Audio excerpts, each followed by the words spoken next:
bem-vindo a mais um vídeo do canal Peixe Babel. E você já ouviu falar sobre vigilância inteligente? Não? Pois deveria.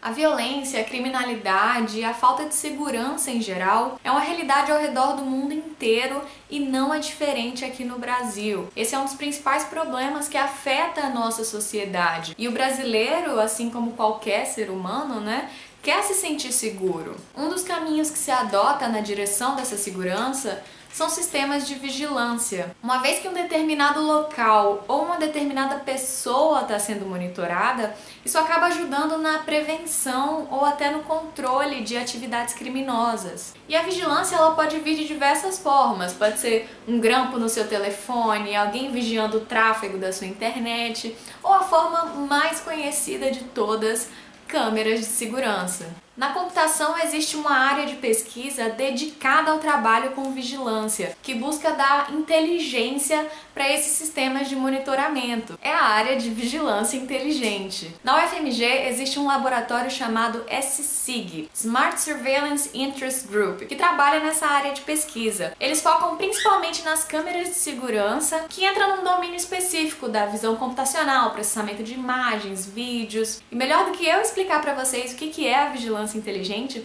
eu vou deixar o fundador do SSIG, o professor William Schwartz, explicar para mim.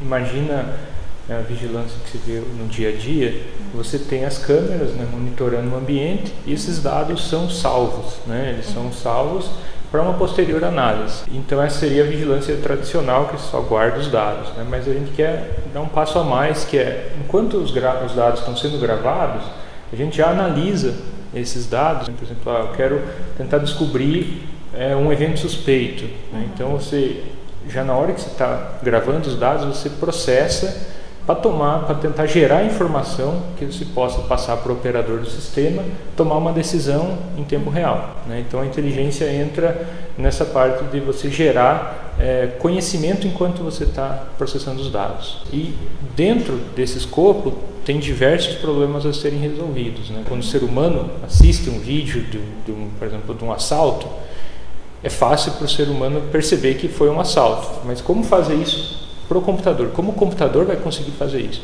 Então, tem vários passos. Primeiro, você tem que detectar os agentes, detectar os humanos da cena, detectar os objetos de interesse, rastrear esses objetos, rastrear esses humanos, identificar cada um deles, caso consiga, caso tenha alguma informação, e descobrir quais ações que eles estão efetuando na cena, para saber se o que eles estão fazendo é alguma coisa corriqueira ou é alguma coisa suspeita que deve ser tomada uma medida maior. Uma coisa interessante no discurso do professor William é esse interesse de manter a presença de um operador, um ser humano que vai dar a última palavra. Na perspectiva do professor, e eu percebi que muita gente compartilha dessa opinião, essa aplicação é muito delicada para deixar 100% nas mãos de um software. Mesmo que você tenha um software que acerta 99,9% das vezes, aquele 0,1% pode acabar com a vida de alguém. O software pode categorizar um determinado ato como um crime ou um ato ilícito de forma geral,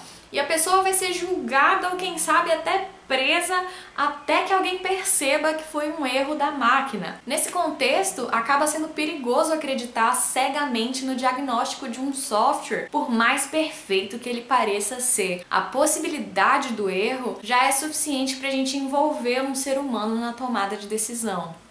No meu ponto de vista, eu estaria satisfeito se o sistema conseguisse gerar dados que o operador vai usar para tomar decisões. As coisas são ambíguas, você não consegue tomar uma decisão que é 100% correta, você vai precisar de uma interpretação humana ainda. Sim, as coisas mais simples você consegue filtrar, mas coisas mais complicadas eu acho melhor. Está aqui, isso é o status do sistema, o sistema está dizendo que isso aqui pode ser importante. Então aí o humano toma a decisão. Então existe o potencial técnico, só para ver se eu entendi bem, existe o potencial técnico de que você tenha um sistema que funcione muito bem, mas pela natureza delicada da aplicação, você acha que não é adequado? Eu preferia ficar no safe side, eu prefiro manter o humano. Ser um sistema mais colaborativo do que independente. Exato. Entendi.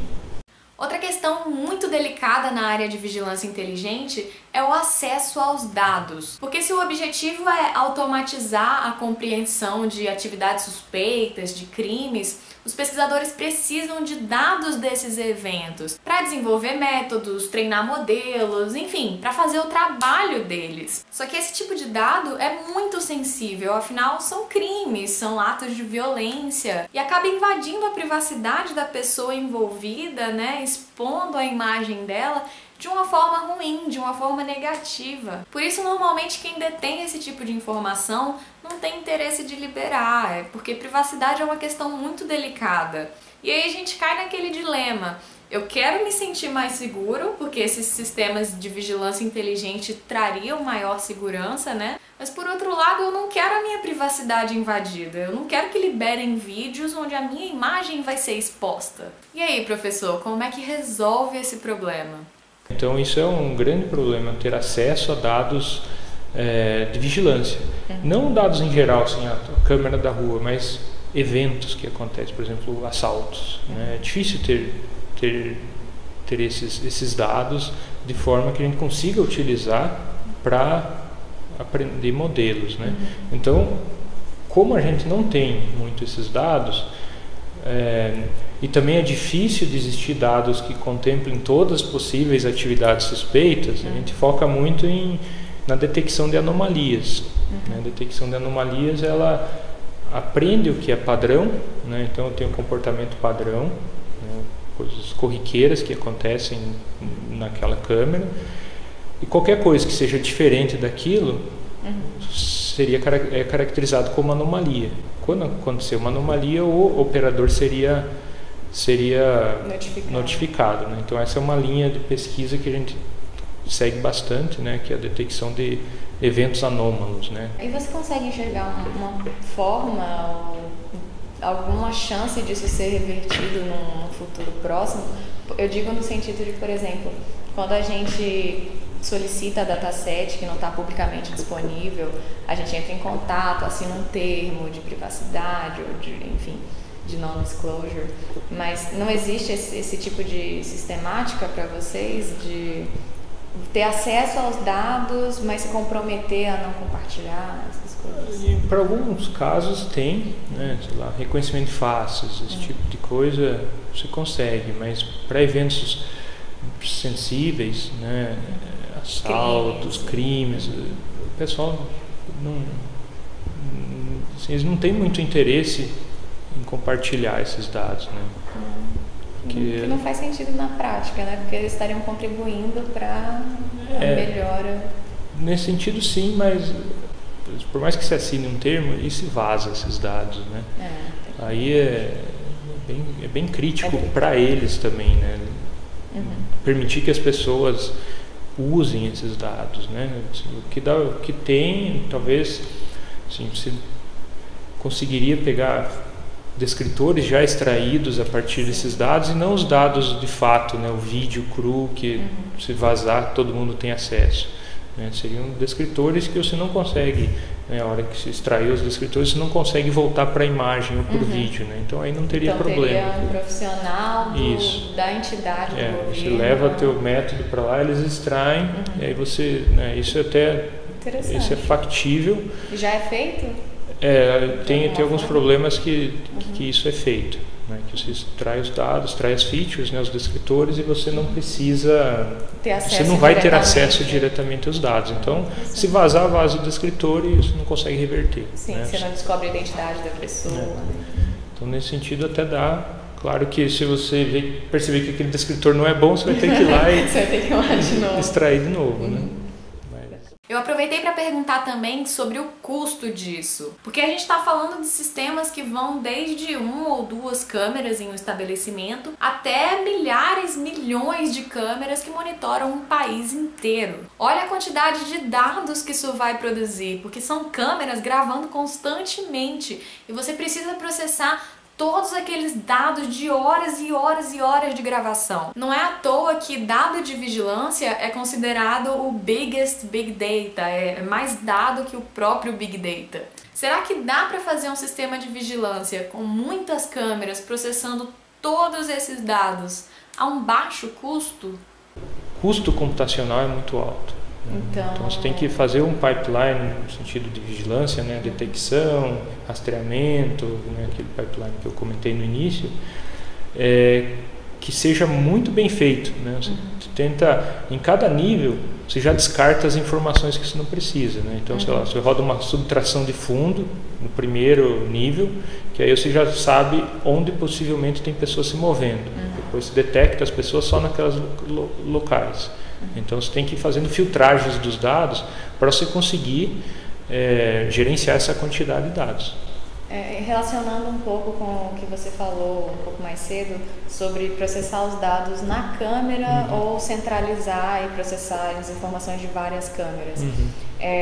Então, de certa forma, tem como você fazer um pipeline de baixo custo se for diretamente na câmera, mas se você for pensar em larga escala, em uma cidade ou alguma coisa assim, você precisaria de um ambiente muito mais robusto e, consequentemente, mais caro para poder suportar esse tipo de aplicação.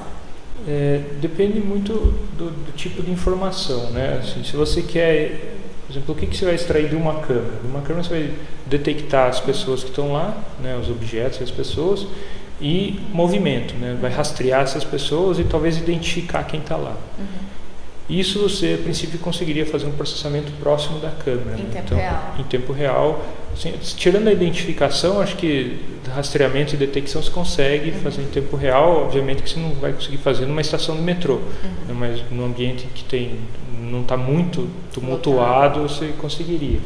E aí você vai passando para o mais alto nível, você passa metadado, né? Então, em vez de passar o vídeo cru, lá para né, qual seria a alternativa ao processamento na câmera? Você tem uma central onde você manda os dados de todas as câmeras e você processa nessa central.